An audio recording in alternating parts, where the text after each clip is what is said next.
Thank you all for being here this afternoon. We really value and appreciate the partnership we have with our media for all of you to get here today at 3 o'clock. The reason that we called this press conference was to, one, ask for some help from our citizens in the community and also to educate our community about some crime prevention. I take public safety very seriously, and I think it's important to share information with our community and ask them for help to help us solve crimes. The example is what we're talking about today is that yesterday during the day we had 2 burglaries that were quite concerning to me. In both of the burglaries, weapons were stolen.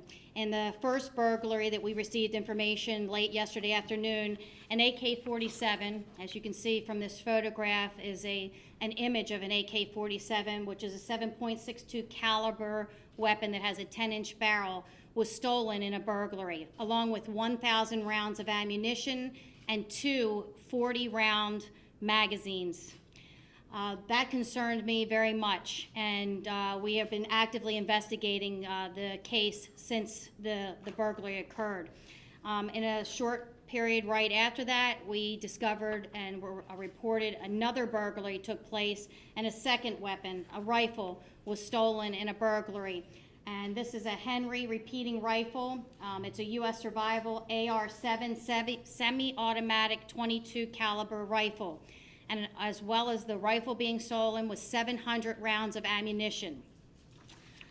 The first burglary occurred on Old Bradenton Road in Sarasota, and the second occurred at 6th Street in Sarasota. And we are asking citizens that may have any information about the whereabouts of these weapons or any suspects that could have been involved in these burglaries to please contact the Sarasota Police Department, specifically Detective Nixon, and his telephone number, his cell number is 650-1437. That's 650-1437. I know that some of the questions that you're going to ask maybe revolve around the meeting that was postponed yesterday, so I want to discuss that. But I do want you to know that the Crime Stoppers are offering up to a $3,000 reward for information leading to the arrest of the individuals involved in both of these incidents. We do have a strong lead in the case dealing with the AR-7 rifle, and our investigators are actively pursuing that information. But we need as much information from our citizens as possible, and we believe in our community and know that they will come forward if they have information. Plus, you have the additional bonus of the Crime Stoppers of Sarasota reward of up to $3,000 for information leading to the arrest of these individuals. Some of the questions that I've already been hearing are there any specific threats to police officers here in the city of Sarasota or in general? And the answer is, there is a national threat against police officers. We know from incidents that occurred from Dallas and even before that, that police officers have been targets of violence. Some of that is based on some of the things that are showing up on social media, encouraging people to attack, injure, and kill law enforcement officers. So I take that very seriously, and yes, we believe law enforcement officers have a target on them, and I'm very concerned about their safety. And we'll share with you that I'm doing everything that I can to ensure that our police officers are safe and that there are resources on the street to keep them safe and our community safe. The next question is, were you postponing the meeting last night because of the burglaries that occurred yesterday? And my answer to that is, in collaboration with the NAACP and with the Focus Pastors Group, we had a discussion, and for the safety of our community and our police officers, felt it was in the best interest of our community and the officers to postpone the meeting. And I couldn't feel comfortable knowing that an AK-47 with 1,000 rounds was on our streets in a close proximity to where the meeting was to take place. And the location itself was not conducive to the crowds that we anticipate coming. And those things in combination, we discussed it and collaborated and jointly agreed that postponing the meeting was the best thing for us to do. Now, the good news is the meeting is being held on July the 25th at 6:30 p.m. at Robert L. Taylor, and we encourage the citizens in our community to come out. We're sorry to the members that actually showed up last night. I know there's a lot of people that took the time and effort to come out to be heard, and we apologize, but we felt it was the safety of the citizens and our police officers to make sure that no one got hurt because of these weapons that are out on our street. So we encourage people to come to the meeting on July the 25th, and we're more than willing, and I was looking forward to having an open dialogue with the citizens of our community, which anyone that knows me knows that I encourage that, welcome that, and appreciate that very much. I need you to also know that in the last several months, since January of this year, we've had a total of 14 firearms that have been stolen in the city of Sarasota. We've had 3 rifles and 11 handguns. The firearms stolen have been from unlocked homes and unlocked cars, and that's quite troubling to me. While I am a supporter of responsible gun ownership, I do think that it is imperative that we have regulations and rules that govern people owning guns within our community. And I don't think that guns should be in the hands of or accessible to criminals, to people with mental health issues, or to children. And I really think that we need to do as much as we can to keep guns out of the hands of people that could hurt themselves or hurt other people within our community.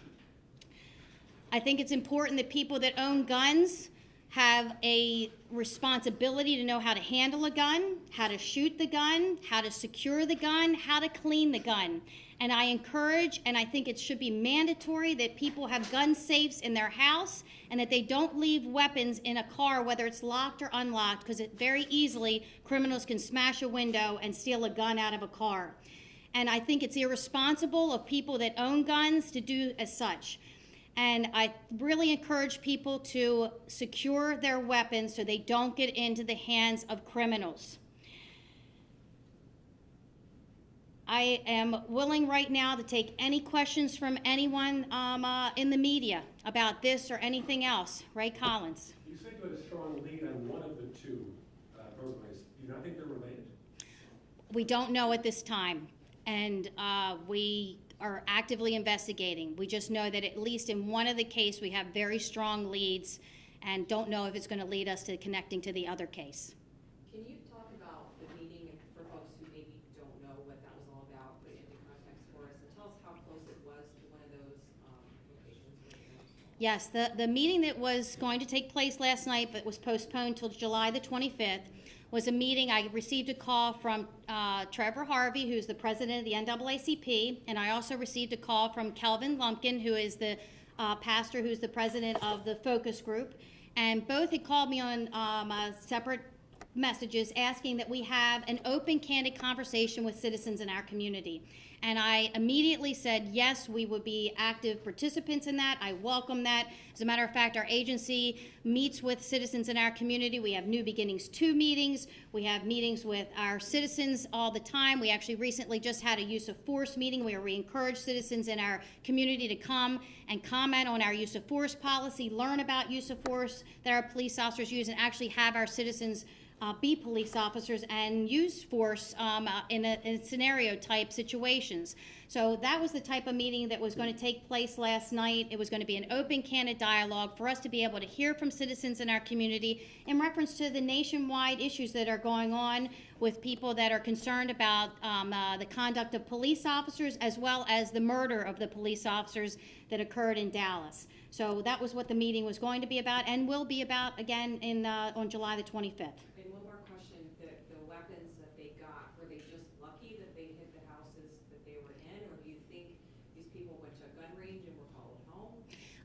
You know, we're actively investigating this case on the 2 weapons that were stolen, and I'll hold up the pictures again. But I can tell you that nationwide, we are seeing a trend that anytime there are protests and rallies, there are individuals that are taking opportunities to break into gun stores and or homes to take weapons and potentially use against law enforcement. They had recent incidents where guns were taken out of a gun store and the plot was to injure and kill police officers. So when we found out that an AK-47, when we found out that an AK-47 was stolen in a burglary and 1,000 rounds of ammunition and magazines that were fully loaded, I felt that it was prudent that we discuss postponing the meeting. And after talking to Trevor and members of the pastoral group, it was decided that in the best interest of the safety of our community and our police officers who are members of the community that we postpone this meeting. I could not have lived with myself if someone would have gotten injured because there was a weapon like that. And it was in the North Sarasota area, and as far as the crow flies, not too far away from where the meeting was to take place last night. So I think Robert L. Taylor is an excellent venue for us to have the meeting. It's in Newtown. It's a community meeting. It's where we've had a number of meetings in the past, and it's in close proximity to citizens in our community to be able to come and attend. Chief, with the late notice, more than 50 people showed up at that church unaware that the meeting was canceled. They were told it was a logistic issue. How do you guys justify not sending a single officer out there to even help clear out the crowd or let them know about this possible threat? Well, we had conversations with the NAACP and the pastors group, and the NAACP and pastors said that they would handle notifying the citizens of the meeting being postponed, and we just counted on them. We had other logistical things that we were working on at the time, and we apologize to the citizens that came out. We feel bad that they came to the meeting anticipating it, and we also felt bad it appeared to be last minute, but it wasn't. It was very specifically thought out, and we were thinking about everything to do with the citizens that were coming, as well as the police officers that were there. And we were prepared. We have been planning since Friday when we got the phone call to have the meeting. As a matter of fact, as early as within the last couple hours, I just talked to one of our community activists, Valerie, who's here today, and discussed with her that I was going to meet with her at 6 p.m. that night to talk about some issues. So, and that was only less than an hour before all of this information came to fruition. So I understand why people were upset and concerned, but we felt, again, it was the safest in the interest of the safety of everyone involved. And we didn't want to panic people. People may want to know, well, why didn't you tell us? Well, we were actively investigating, and we didn't want to panic people, and we wanted to make sure that we were able to do what we had to do in law enforcement and keep people safe at the same time. So that's the reason why we did it the way we did it. It wasn't a perfect scenario. We did the best that we could in working with the NAACP and the Focus Pastor group. And were you all concerned that they could have still gotten hurt with no officers being out there just to monitor in case? We still had officers in the area. Were they plainclothes? We had a mixture of plainclothes and uniform officers in the area. We would never leave our community exposed to being hurt, so we did have a mixture of both. Chief, Yes. I'd like to ask you, what kind of numbers were you expecting? I understand that you were expecting a larger crowd than you thought. And what assurances do you have that come on the 25th, something similar won't happen? No, that's a great question. You know, you never know when you send out an invitation how many people are going to come, and all we can really go by is what people are posting on social media and the numbers that we're being told. And we anticipated probably close to 100 people coming. The church venue in and of itself was probably not the best venue to have that type of community meeting. It was a very tight location, and we need to be able to spread out and allow people to have the ability to get in and out of a building. So that's why we think Robert L. Taylor will be strategically probably a safer location, and we'll be able to help people get in and out in a safer manner. But on the 25th, what are you going to be able to, what precautions will you take? What do you expect at that point? We hope the same number of people, if not more, come. We encourage people from the community to come in a respectful dialogue and conversation, and it's my understanding from what I've heard about the meeting last night, that's what took place, and we anticipate that, and every meeting that I've attended in our city has been that way, so I anticipate that same exact thing, and I'm not worried about the size of the crowds. It's just that this was a very unique situation with having the number of people that we anticipated coming and having an AK-47 with 1,000 rounds that could hurt people. The individual in Dallas was not part of the Black Lives Matter movement. And the people that were there were protesting peaceably. And the Dallas Police Department is a glowing example, just like I'm proud of our Sarasota Police Department in community policing, community engagement, the reduction of crime, keeping our citizens safe and engaged. We have so many things within our department, from a citizens complaint committee to an independent police advisory panel, which is two civilian oversight panels, which I don't think a lot of people in our community recognize that we have. We have a transparent use of force and internal affairs process for our agency. We have hundreds and hundreds of meetings. And our officers attend, from our citizen neighborhood watch meetings to community meetings, you name it. You ask us, we're there, as well as our outreach. Yesterday, right before the meeting, we were giving out books to kids in the housing authority and giving out ice cream and Slurpees to the kids in the community. So our department is very similar to the Dallas PD. They were taking photographs with the protesters, and one individual took it upon himself to murder 5 police officers and injure 7 and injured 2 citizens. I couldn't live with knowing that somebody had that type of a weapon, that dangerous, out on our streets, and I allowed a meeting to go forward knowing we didn't have the resources available to make sure that people weren't going to be hurt. We will make sure we have the resources at this upcoming meeting. You mentioned that officers nationwide have a target on their back, but here locally, any direct threats? If there were direct threats against our police officers, I wouldn't be able to talk about it because it would be an ongoing investigation. What I can tell you, though, is that there are direct threats against Florida law enforcement officers. They're being actively investigated. I can tell you there's direct threats nationwide. All you have to do is go to websites and see there's a lot of rhetoric on social media encouraging, enticing, and provoking people to hurt, kill, injure police officers. I think that's a shame because I think that police officers every single day put this badge and this uniform on and will go running to defend people. You saw that in Dallas. Those men and women saved lives of citizens in a group that were protesting against police officers, but those officers didn't take that into consideration, which each and every one of us is sworn to do. They laid their life on the line. Our officers here at SPD would do the same exact thing. And that's basically what I did last night. I made a decision that I knew wasn't going to be popular. I knew people were going to second guess me. I knew people were not going to be happy about it. I fielded a number of phone calls today, and I'm willing to talk to anyone about my decision. I stand behind it. I think it was the right thing to do. I couldn't have lived with myself if one person would have gotten hurt last night because an individual stole this weapon and tried to hurt either the citizens or our police officers. So just to confirm, what were the dates exactly of each of these thefts? Was it both yesterday? Both were yesterday. One actually was between, I'll give you the exact times. The AK-47 occurred between 8 a.m. and 1:30 p.m. and the AR-7 rifle occurred between 12 p.m. and 4 p.m.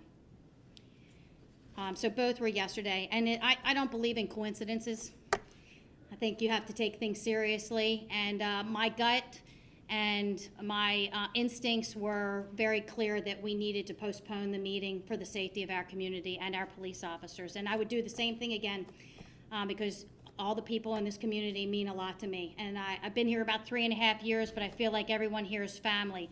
And I couldn't live with myself if one person would have gotten injured. And you know, I'm going to do everything I can to keep our community safe. And I also believe in transparency, which is why I'm having this meeting today to share with the community about this. Chief, with the type of rifles that were stolen, what can we do about putting something in place by law? Because having rifles of that kind at your home that is being stolen lets me know that whoever bought them didn't buy them for no good reason. So how is it that we're gonna be able to keep an eye on what rifles people are allowed to buy, to talk about protecting themselves? Because that could have took out a whole community. Can you speak to that? That was my concern last night. The whole church, 1,000 rounds, everybody in the church could have been killed or injured. And that was what was in my mind. I tell you, that's going to be where you have to go to your elected officials and voice your concerns. My job as a law enforcement officer is to enforce the current laws that are in place, and that's what I'll do.